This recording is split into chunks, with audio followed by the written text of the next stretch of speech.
എന്തായാലും ഈസ്റ്റർ ഒക്കെ അല്ലേ, അപ്പോൾ നമുക്ക് ഈസ്റ്ററിന് UK കഴിക്കണ 5 ട്രഡീഷണൽ ഫുഡ് ഐറ്റംസിനെ പറ്റി നോക്കിയാലോ. ഒരുപാടുണ്ട്, ഓരോ കൊല്ലം തോറും അതിൻ്റെ എണ്ണം കൂടിക്കൊണ്ട് വരികയാണ്. പക്ഷേ ട്രഡീഷണൽ ആയിട്ട് 5 ഐറ്റംസ് ആണ്. അപ്പോൾ ഈ 5ാമത്തെ ഐറ്റം എന്ന് പറയുന്നത് സർപ്രൈസ് സാധനമാണ്. ഞാൻ ഇത്രയും നാളായിട്ട് ഞാൻ കേട്ടിട്ടില്ല. അപ്പോൾ നിങ്ങൾ കേട്ടിട്ടുണ്ടോ എന്നുള്ളത് താഴെ കമൻറ്റ് ചെയ്യുക. അപ്പോൾ ഒന്നാമത്തെ ഐറ്റം എന്ന് പറഞ്ഞു കഴിഞ്ഞാൽ ചോക്ലേറ്റ് എഗ്സ്. ഇതറിയാൻ പാടാത്ത ആരും ഉണ്ടാവില്ല. അപ്പോൾ ഇത് എന്തിനാണ് സിംബലൈസ് ചെയ്യണമെന്ന് വെച്ച് കഴിഞ്ഞാൽ ന്യൂ ലൈഫ്, റീബർത്ത്, ഫെർട്ടിലിറ്റി അല്ലെങ്കിൽ ബ്രൈറ്റ്നസ് ഓഫ് സ്പ്രിങ്ങിനെ. രണ്ടാമത്തെ ഐറ്റം എന്ന് പറഞ്ഞാൽ ഹോട്ട് ക്രോസ് ബൺസ്. നമ്മൾ സൂപ്പർ മാർക്കറ്റിലേക്ക് ഇരിക്കുന്നത് കണ്ടാകും പല സമയത്തും. പക്ഷെ അത് എന്തിനാണ് സിംബലൈസ് ചെയ്യണമെന്ന് വെച്ച് കഴിഞ്ഞാൽ അതിലുള്ള ആ ക്രോസ് കണ്ടിട്ടില്ലേ, ജീസസിന്റെ ക്രൂസിഫിക്കേഷനെയാണ് അത് സിംബലൈസ് ചെയ്യണത്. മൂന്നാമത്തെ ഐറ്റം എന്ന് പറഞ്ഞാൽ റോസ്റ്റ് ലാമ്പാണ്. അപ്പോൾ അവനിൽ റോസ്റ്റ് ചെയ്ത ലാമ്പ്. അത് എന്തിനാണ് സിംബലൈസ് ചെയ്യണമെന്ന് വെച്ച് കഴിഞ്ഞാൽ purity and goodness, also Jesus സാക്രിഫൈസിനെയാണ്. അപ്പോൾ നാലാമത്തെ ഐറ്റം എന്ന് പറഞ്ഞാൽ ഈസ്റ്റർ ബ്രെഡ് ആണ്. അപ്പോൾ ഈസ്റ്റർ ബ്രെഡ് വീട്ടിൽ ബേക്ക് ചെയ്യുകയും മറ്റുള്ളവരൊക്കെ ആയിട്ട് ഷെയർ ചെയ്ത് അവർക്ക് ഗിഫ്റ്റ് കൊടുക്കുന്ന ഒരു ട്രഡീഷൻ UK യൂറോപ്പിലൊക്കെ പല ഭാഗത്തുണ്ടായിരുന്നു.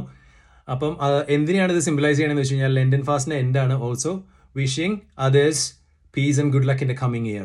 അപ്പോൾ അഞ്ചാമത്തെ ഞാൻ പറഞ്ഞ ഐറ്റം, എനിക്ക് ഇതുവരെ അറിയാതിരുന്ന ഒരു ഐറ്റം എന്ന് പറഞ്ഞു കഴിഞ്ഞാൽ അത് സിംനൽ കേക്ക് ആണ്. അപ്പോൾ സിംനൽ കേക്ക് എന്ന് പറഞ്ഞു കഴിഞ്ഞാൽ ഒരു ഫ്രൂട്ട് കേക്ക് ആണ്. അപ്പോൾ അത് ബേക്ക് ചെയ്തിട്ട് അതിൻ്റെ മേളിൽ മാസിപ്പാൻ ബോളുകൾ 11 ഉണ്ടാവും അതിനകത്ത്. കാരണം 12 അപ്പസ്തോലന്മാരായിരുന്നു. അപ്പോൾ അതിനകത്ത് നിന്ന് മൈനസ് ജൂദാസ്. അപ്പോൾ 11 ബോളുകൾ വെച്ചിട്ടുള്ളൊരു കേക്കാണ്. അപ്പോൾ അതാണ് 5ാമത്തെ ഐറ്റം. അപ്പോൾ എല്ലാവർക്കും ഹാപ്പി ഈസ്റ്റർ. ഇഷ്ടമെങ്കിൽ ലൈക്ക് ചെയ്യുക ആൻഡ് ഫോളോ ഫോർ മോർ.